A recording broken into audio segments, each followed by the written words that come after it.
আসসালামু আলাইকুম। আর মোরলান্টিজ এর পক্ষ থেকে আবার আপনাদের জানাই অভিনন্দন এবং শুভেচ্ছা।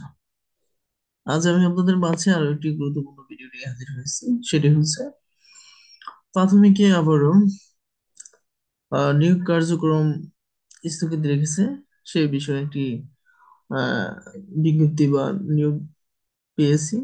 সেটি আমি আপনাদের মাঝে তুলে ধরলাম যে তৃতীয় ধাপে সহকারী শিক্ষক নিয়োগের কার্যক্রম আপাতত স্থগিত রাখছেন। রিপোর্টটি 9 ডিসেম্বর 2024 সালে প্রকাশিত হয়েছে। তো এখানে বলা হয়েছে সরকারি প্রাথমিক বিদ্যালয়ে সহকারী শিক্ষক পদে তৃতীয় ধাপের নিয়োগপত্র প্রদান সহ এ সংক্রান্ত সিদ্ধান্তে কার্যক্রম স্থগিত করে দেওয়ার আদেশ আপাতত বহাল থাকছে। এই সংক্রান্ত রুল আগামী 25শে জানুয়ারির মধ্যে হাইকোর্টে নিষ্পত্তি করতে নির্দেশ দিয়েছেন আপিল বিভাগ। হাইকোর্টে ওই আদেশ স্থগিত চেয়ে প্রাথমিক শিক্ষা অধিদপ্তরের পক্ষে করা আবেদনে লিভ টু আপিল শুনানি নিয়ে আজ সোমবার এই আদেশ দেওয়া হয়। আপিল বিভাগে জ্যেষ্ঠ বিচারপতি মোহাম্মদ আশফাকুল ইসলামের নেতৃত্বাধীন 3 সদস্য আপিল বিভাগ এই আদেশ দেন। এক রিটে প্রাথমিক শুনানি নিয়ে গত 29শে নভেম্বর হাইকোর্ট রুল সহ আদেশ দেন। ফলাফল প্রকাশের বিজ্ঞপ্তি এবং নিয়োগ বিজ্ঞপ্তির ক্ষেত্রে নিয়োগপত্র প্রদান সহ এ সংক্রান্ত সিদ্ধান্তে কার্যক্রম 6 মাসের জন্য স্থগিত করেন হাইকোর্ট। হাইকোর্টের আদেশ স্থগিত চেয়ে প্রাথমিক শিক্ষা বিভাগ লিভ টু আপিল বা আপিলের অনুমতি চেয়ে আবেদন করে, যা আজ আপিল বিভাগে শুনানির জন্য ওঠে। আদালতে লিভ টু আপিলকারীর পক্ষে জ্যেষ্ঠ আইনজীবী এ এম মাহবুব উদ্দিন খোকন ও মোহাম্মদ রুহুল কুদ্দুস শুনানি করেন। রিট আবেদনকারীদের পক্ষে জ্যেষ্ঠ আইনজীবী জয়নুল আবেদীন শুনানি করেন। সঙ্গে ছিলেন আইনজীবী কামরুজ্জামান ভূঁইয়া। শুনানি নিয়ে আদালত লিভ টু আপিল নিষ্পত্তি করে ওই আদেশ দেন। পরে আইনজীবী কামরুজ্জামান ভূঁইয়া বলেন, প্রাথমিক শিক্ষা অধিদপ্তরে লিভ টু আপিল নিষ্পত্তি করে দিয়েছেন আপিল বিভাগ। আগামী 25শে জানুয়ারির মধ্যে এ সংক্রান্ত রুল হাইকোর্টে নিষ্পত্তি করতে আপিল বিভাগকে নির্দেশ দিয়েছে।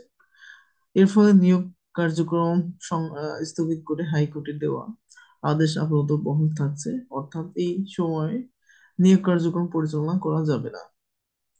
এর আগে 2023 সালের 14 জুন ওই নিয়োগ বিজ্ঞপ্তি প্রকাশ করা হয়। এরপর 6,531 জন প্রার্থীকে নির্বাচন করে গত 31শে অক্টোবর নিয়োগ পরীক্ষার চূড়ান্ত ফলাফল প্রকাশ করা হয়।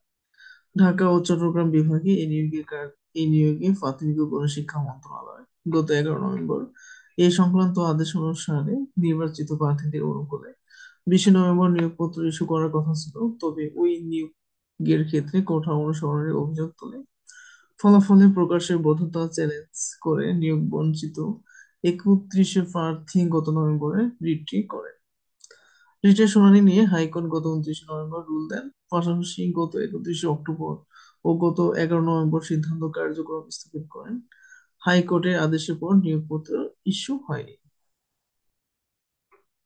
রুলে গত 31শে অক্টোবর ফলাফল প্রকাশের বিজ্ঞপ্তি ও নিয়োগের বিষয় গত 11 নভেম্বর নির্দেশনা সংবলিত স্মারক কোন আইনগত বা কর্তৃত্ব বহির্ভূত ঘোষণা করা হবে না, তাও জানতে চাওয়া হয়। প্রাথমিক ও গণশিক্ষা মন্ত্রণালয়ের সচিব মহাপরিচালক সহ বিবাদীদের রুলের জবাব দিতে বলা হয়। এই রুল এখনো হাইকোর্টে নিষ্পত্তি হতে যাচ্ছে।